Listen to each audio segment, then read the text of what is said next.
pertama. Sama-sama kita baca ayat yang pertama, Bapak Ibu Saudara. 1, 2, 3. Lalu penduduk Yerusalem mengangkat Ahazia, anaknya yang bungsu, menjadi raja menggantikan dia, karena semua anaknya yang lebih tua umurnya telah dibunuh oleh gerombolan yang datang ke tempat perkemahan bersama-sama orang-orang Arab. Dengan demikian Ahazia anak Yoram raja Yehuda menjadi raja. Di Tuhan, saudaraku, kita melihat bagaimana pasal 22 dimulai dengan sebuah cerita yang tidak menyenangkan, bagaimana anak-anak Yoram, Bapak Ibu Saudara, dibunuh oleh satu gerombolan, yang dikatakan gerombolan orang-orang Arab. Ya, mereka menyerbu, mereka menjarah, tetapi bukan cuma menjarah harta benda, tetapi mereka juga membunuh anak-anak daripada Raja Yoram. Ya, Raja Yoram kita bisa lihat dalam pasal yang ke-21, 20 itu pasal 21 itu menceritakan tentang Raja Yoram. Tetapi kalau kita melihat, saudaraku, bahwa kejadian ini ada benang merahnya. Ya, kejadian ini ada benang merahnya.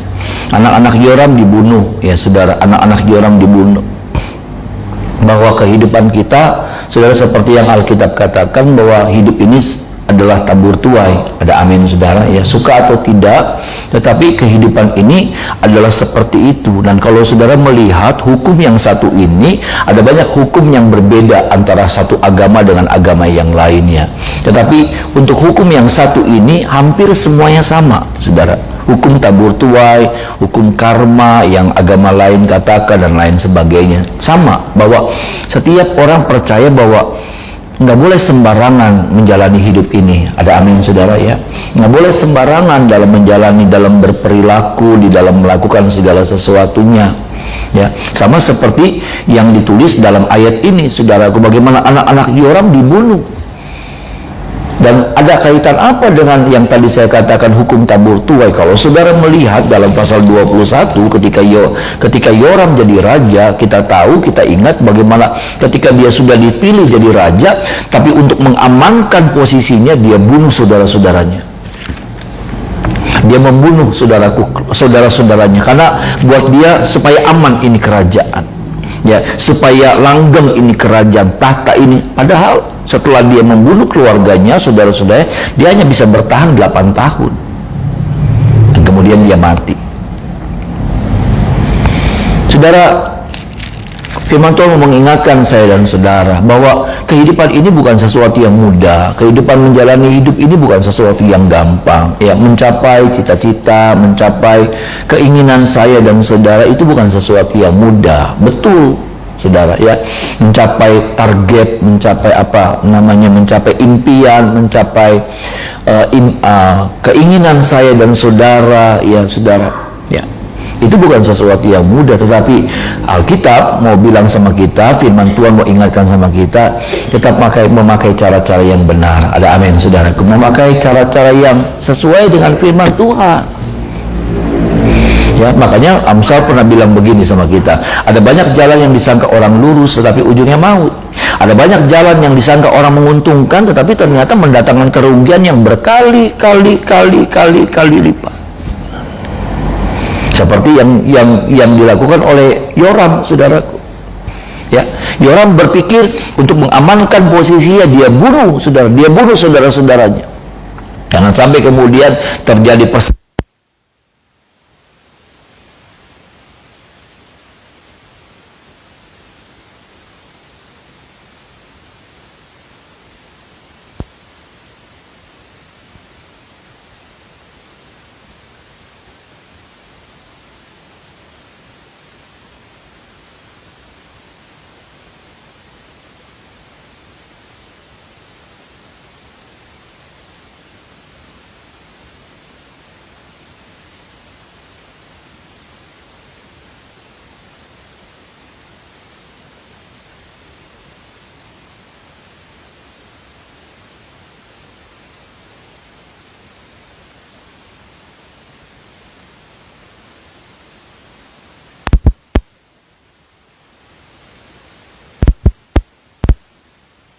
jahat, suatu perbuatan yang keji, suatu perbuatan yang apa ya, tidak manusiawi, yang apa yang dia lakukan demi apa? Demi dirinya sendiri. Padahal orang tuanya, ayahnya, saudaraku, ya, Yosafat sudah memberikan kepercayaan ini, tapi parno, saudaraku, ya. Percayalah bahwa kalau kita melakukan segala sesuatu yang terbaik, maka ada berkat Tuhan di dalamnya. Ada amin, saudara. Kita lakukan saja. Maka ada pertolongan Tuhan, ada penyertaan Tuhan, ada apa? Ada kebaikan-kebaikan Tuhan yang akan menyertai setiap langkah dan setiap apa yang kita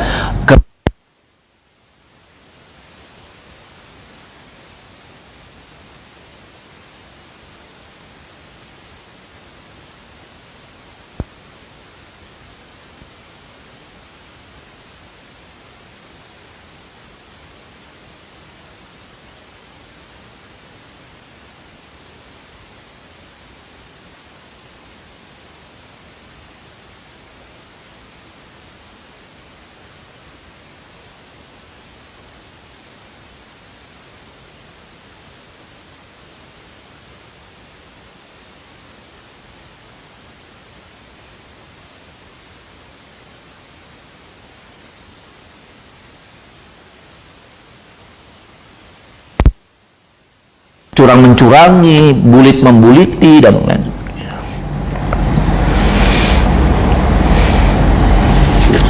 Biar ini menjadi sebuah warna, biarlah ini menjadi sebuah gaya, biarlah ini menjadi sebuah prinsip bahwa ya yang terbaik saja yang kita lakukan.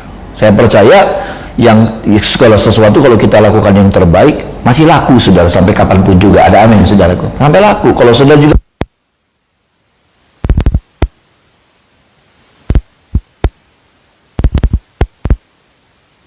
jujur, kalau kita beri yang terbaik, lakukan yang terbaik, kualitas kita terbaik, pekerjaan kita yang terbaik, saudara, maka laku.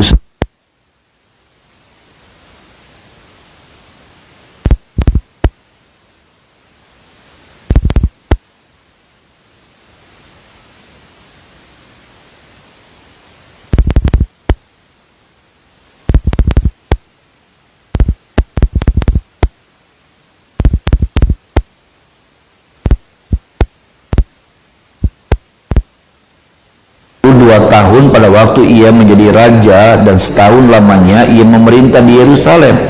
Nama ibunya ialah Atalia, cucu Omri. Ia pun hidup menurut kelakuan keluarga Ahab, karena ibunya menasihatinya untuk melakukan yang jahat. Ia melakukan apa yang jahat di mata Tuhan, sama seperti keluarga Ahab. Sebab sesudah ayahnya mati, mereka menjadi penasihat-penasihatnya yang mencelakakan.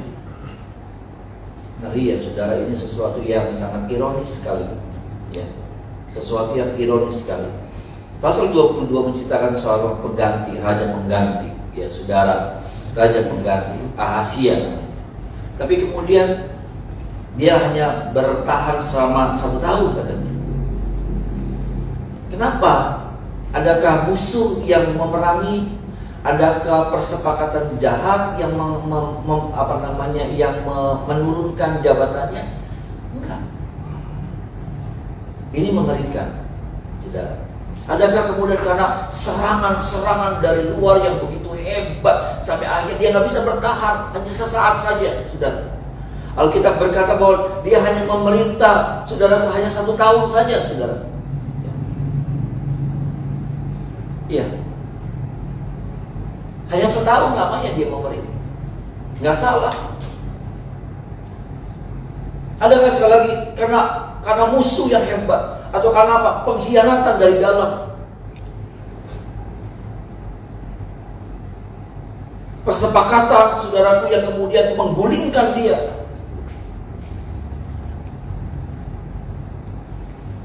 Tapi karena apa? Nah, ini yang saya katakan, ini sangat ironis sekali.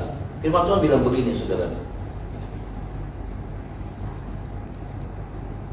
Mulai ayat yang ketiga sampai ayat yang keempat, baca lagi sama-sama supaya kita tahu, saudara, pesan-pesan yang harus kita tangkap pada pagi hari ini. Ayat 3 dan ayat yang keempat. Sama-sama kita baca lagi ayat 3 dan 4. 1, 2, 3. Ia pun hidup menurut kelakuan keluarga Ahab, karena ibunya menasihatinya untuk melakukan yang jahat. Ia melakukan apa yang jahat di mata Tuhan, sama seperti keluarga Ahab. Sebab sesudah ayahnya mati, mereka menjadi penasihat-penasihatnya yang mencelakakan. Nasihat tapi yang mencelakakan. Nasihat tapi nasihat jahat, kata ayat yang ketiga. Ayat yang keempat berkata, saudaraku, ya saudara, ayat yang keempat, nasihat yang mencelakakan. Siapa yang menasihati?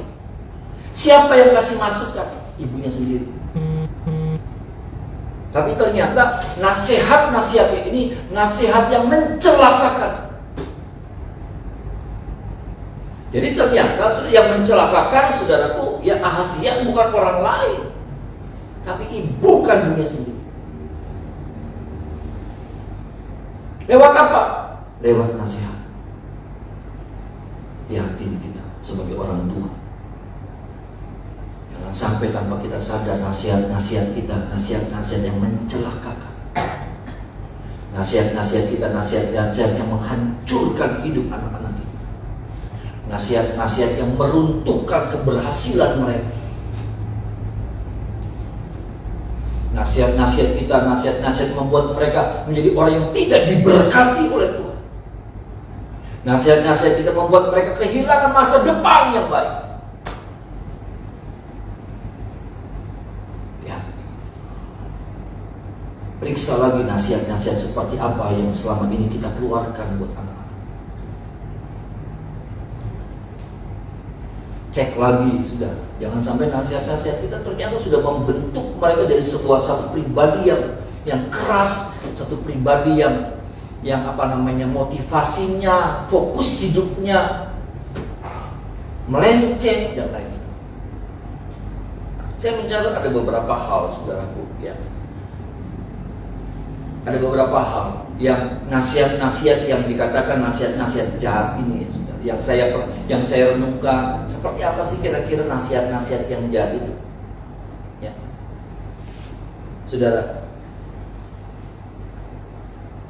mungkin tanpa kita sadar ada orang tua yang bercerita, saudara, ya, cerita-cerita yang gak bagus sama anak, cerita-cerita tentang kepahitan. Kalau saya lagi sakit hati sama orang, saya ceritain sama anak.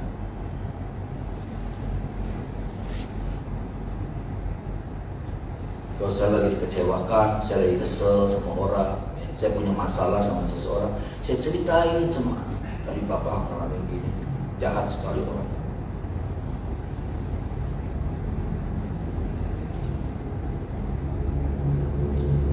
Bapak disakitin. Kita curhat.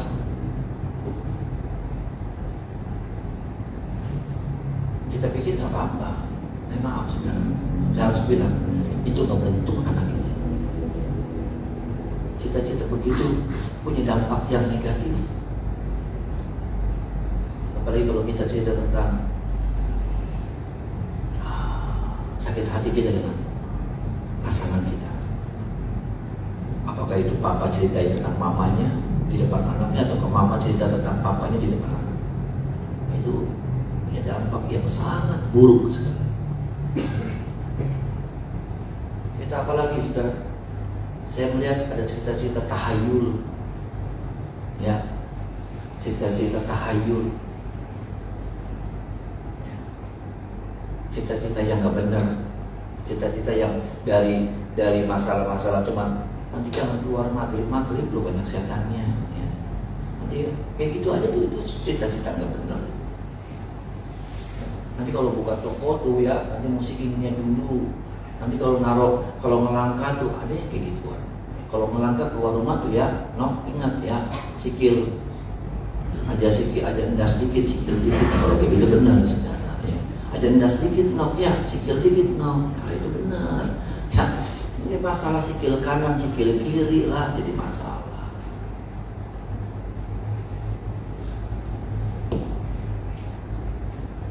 Ya. Kita mulai ajarin, ya, ini saudara sudah punya cucu, bukan punya anak lagi, ya saudara. Bukan mau ngawinin bukan ngawinin anak, ngawinnya cucu, ya saudara. Tapi ada pesan-pesan, ya, sio apa? Ya, babi Lolik bari curut ya, hari bari curut kok udah kan. Kita apa? Kita ituin sama anak. Kita kita ajarin yang kayak gitu.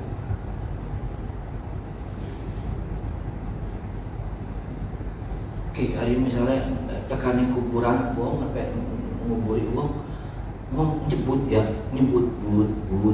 gitu. Nyebut apa bahaya itu? Apa? Nggak boleh melihat musik, tutup mata musik, paling.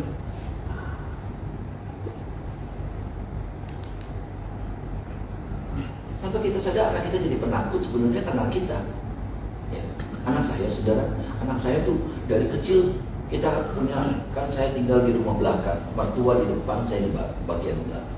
Dan anak saya tuh sudah sering ditinggal-tinggal, dari kecil ditinggal. Itu rumah tuh gede, di belakang tuh besar, ada halaman yang besar. Tapi anak saya nggak pernah takut, karena saya nggak pernah awas ada setan, nggak ada. Cerita seperti itu sederhana kayak. Tujuannya baik, kita punya pikiran tujuannya baik supaya anak jangan sembarangan pergi, anak jangan sembarangan keluar. Tapi ternyata dampaknya buruk. Anak saya nggak pernah takut. Itu di atas suka ada apa ya, sudah suka kayak ada tikus duduk. Nggak ada tuh yang namanya sampai ketakutan.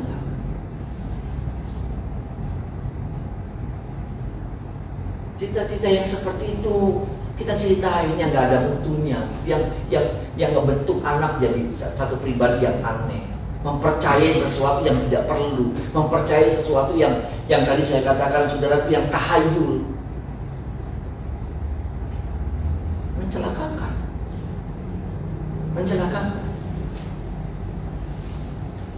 Nanti kalau mereka sudah kawin, saudara nanti kita bilang makan, ya. Babi ku belum dikawinnya balik iya, makanya mau. Jadi kita tanamkan, jadi tanpa disadari anak itu udah iya dicocok, iya.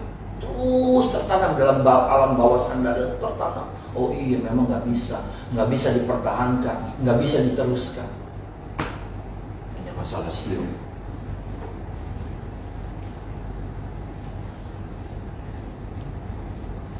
Apalagi saudaraku, ya tentang materi. Ya, fokusnya hanya kepada materi, cari pasangan, fokusnya materi.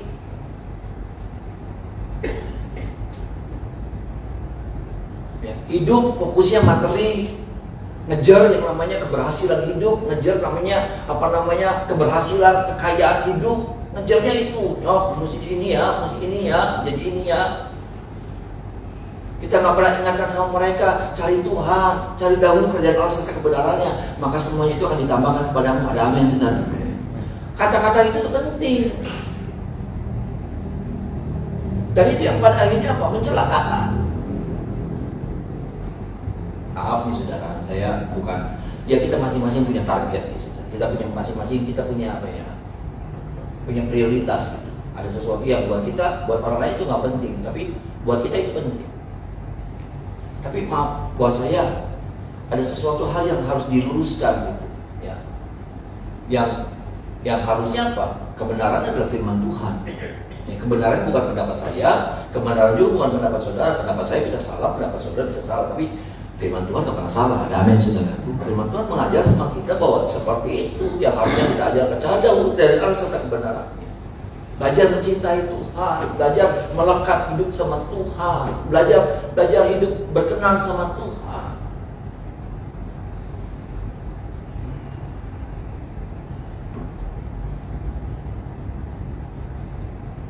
Saya bilang sama anak saya, nggak peduli nih kamu pernah sekolah di mana, tapi kalau hidup kamu nggak melekat sama Tuhan, hidup kamu nggak menyenangkan Tuhan, hidup kamu nggak ada. Nggak peduli kamu udah sekolah di mana, nggak sekolah di mana, nggak peduli. Ada orang-orang yang nggak terpandang akan tampil melebihi kamu. Kalau apa? Kalau hidup kamu nggak nempel. Dan maaf, ini kebenaran sudah. Ini kebenaran. Kadang-kadang kita bangga kalau anak kita sudah disekolahin di sini, waduh pasti jadi hebat. Enggak, maaf, enggak.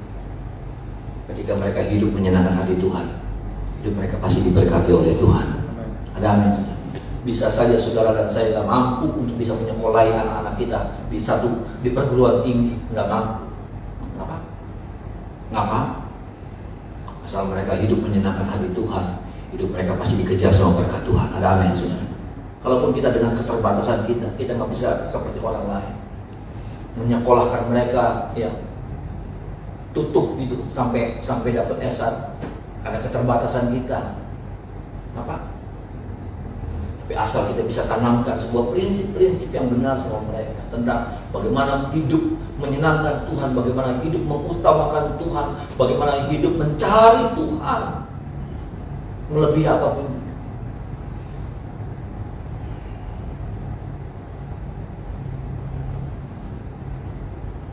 Maaf saudara, saya nggak bangga. Saya punya kebanggaan. Anak saya bisa pernah sekolah di Israel. 9 bulan dia sekolah di Israel. Tapi yang buat saya lebih bangga, kalau saya melihat anak saya lagi berdoa. Iya maksudnya. Saya mesti tanya sama anak saya, udah berdoa belum? Udah. Ya. Dan saya tahu dia jujur. Itu yang bikin saya bangga.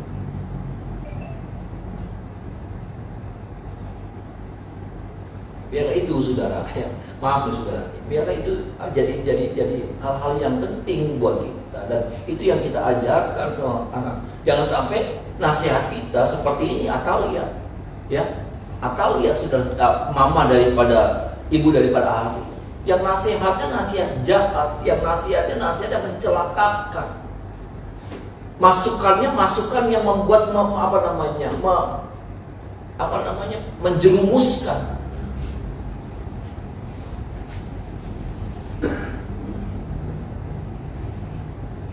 Ya. Tanpa kita sadar bukan orang lain yang menghancurkan, bukan keadaan yang menghancurkan, bukan situasi, bukan masalah hidup mereka, bukan persaingan mereka yang menghancurkan, tapi siapa yang menghancurkan? Nasihat-nasihat yang keluar dari mulut kita.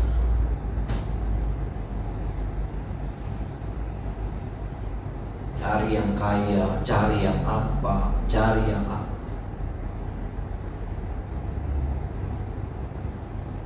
Anak Tuhan bukan urusan. Anak Tuhan atau enggak penting. Jadi aneh kita. Jadi aneh.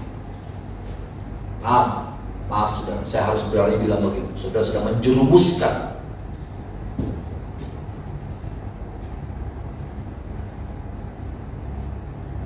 Tolong kita ya saudara. Ya Tuhan, tolong kita supaya kita dikasih hikmat sama Tuhan. Ada nasihat lagi, maaf saudara. Kalau kita ngadepin anak-anak kita ngadepin masalah rumah tangga mereka, ya. Lalu kemudian kita jadi ikut campur. Maaf saudara, saya hanya hamba Tuhan. Ya, saya hanya memberikan sebuah masukan, dan buat saya rasa ini benar. Saudara kasih masukan, ikut-ikutan, tanpa saudara sadar, saudara ngompor-ngomporin. Udah lagi ada masalah anak saudara dengan suaminya kah, dengan istrinya kah. Nasihat kita bukan yang menenangkan, meneduhkan, mendamaikan, tapi nasihat kita ngompor-ngompori, manas-manasi. Ya wis hari dicocok sih, wis pegang.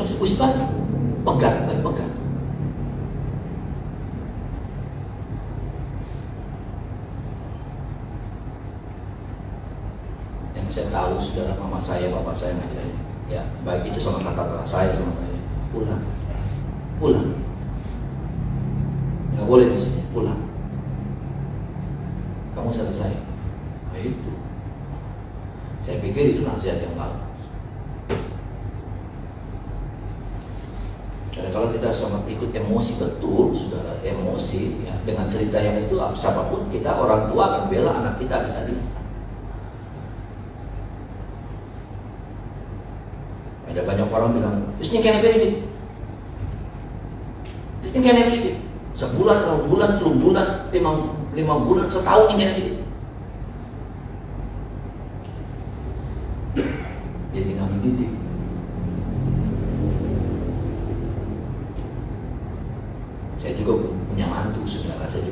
tahu yang namanya hadapin kayak gitu, tapi orang tua saya sudah mengajar sama saya seperti itu.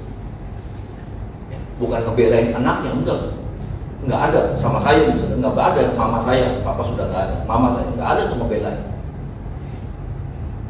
Ulang, kamu laki-laki, kamu bisa selesai, kamu pulang. Bukannya ikut merampok, kurang aja. Ya maksud saya, ini nih saudara, hati-hati. Karena tanpa kita sadar, nasihat-nasihat kita kepada anak-anak kita, nasihat yang menjerumuskan, nasihat mencelakakan, nasihat yang apa? Membunuh banyak hal dalam hidup mereka. Karir daripada Ahasia hancur cuma setahun. Siapa yang menghancurkan siapa? Bukan musuh, bukan Mesir, bukan Moab, bukan Amon, bukan Filistin, bukan Israel, bukan. Siapa? Nasihat orang tua, mamanya sendiri. Nasihat yang mencelakakan, ini yang kata Alkitab. Enggak, saya harus sampaikan ini sama Bapak Ibu Saudara. Supaya apa?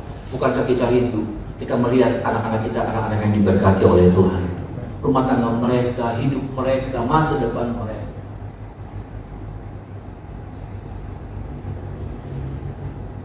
Kita rindu, saudara. Anak-anak kita, ya bukankah itu yang di doa kita. Bahkan apa yang mereka dapatkan berlipat daripada apa yang kita pernah dapat. Seperti saya pernah bilang, saudaraku, ya saya pernah sampaikan bahwa biarlah generasi-generasi kita ke depan adalah generasi yang dimana kita nggak bisa buka pintu gerbang. Mereka bisa pintu gerbang berkat itu. Ada amin, saudara. Ya. Kita nggak bisa nggak dalam hidup sampai mati kita nggak bisa buka pintu gerbang itu. Ada pintu-pintu yang berabad-abad dan saudara saya pernah sampaikan. Pintu-pintu yang berabad-abad. Kita nggak pernah bisa buka dengan kekuatan, dengan kemampuan kita, dengan cara kita, semuanya kita sudah usahakan. Tapi biarlah anak-anak kita yang bisa buka pintu-pintu gerbang itu, saudara. Ada amin, saudara. Pintu-pintu kekekalan, pintu-pintu yang berabad-abad yang nggak mungkin bisa dibuka. Tapi lewat mereka, ya sudah mereka bisa menikmati hal-hal yang luar biasa, terobosan-terobosan dalam hidup. Tapi perhatikan lagi nih saudara, apa yang selama ini kita sampaikan sama mereka, apa yang selama ini masukan-masukan yang kita berikan buat mereka. Nasihat yang seperti apa waktu mereka menghadapi masalah.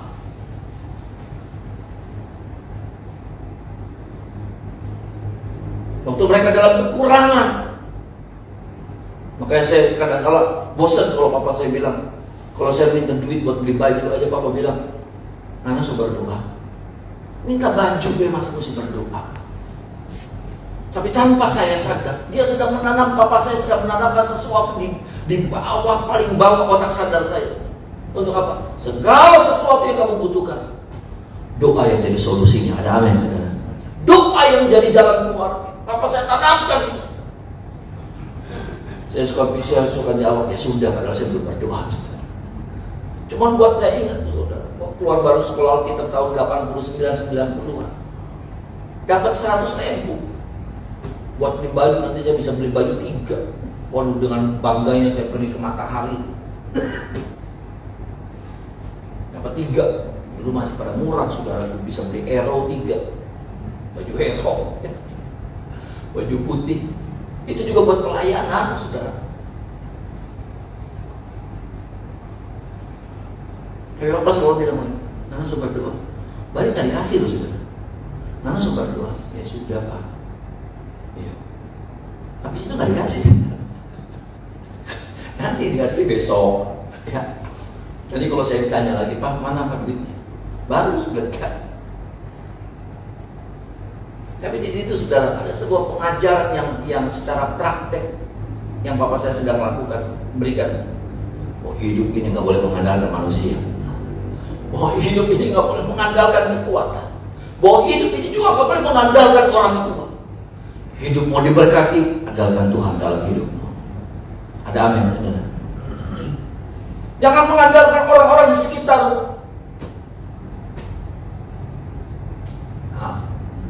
Sampai hari ini saya terbentuk seperti itu. Kesannya sombong, tapi bukan. Karena saya tidak mau berdosa sama Tuhan. dengan mengandalkan manusia, nempel.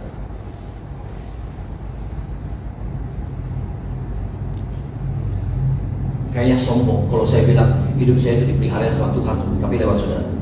Tapi bukan saudara yang pelihara saya, tapi Tuhan yang pelihara. Kayaknya sombong, angkuh, sombong. Tapi maaf, itu sebuah kebenaran. Saya nggak boleh berharap sama manusia.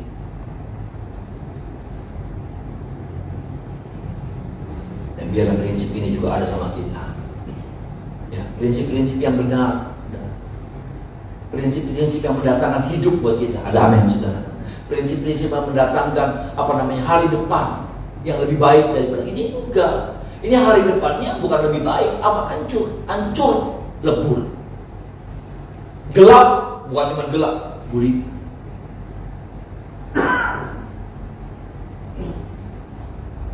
Sekali lagi, Bapak Ibu, orang-orang tua, opa-oma, kasih pesan-pesan yang membangun, kasih pesan-pesan yang mendatangkan hidup buat mereka, kasih pesan-pesan yang memberkati.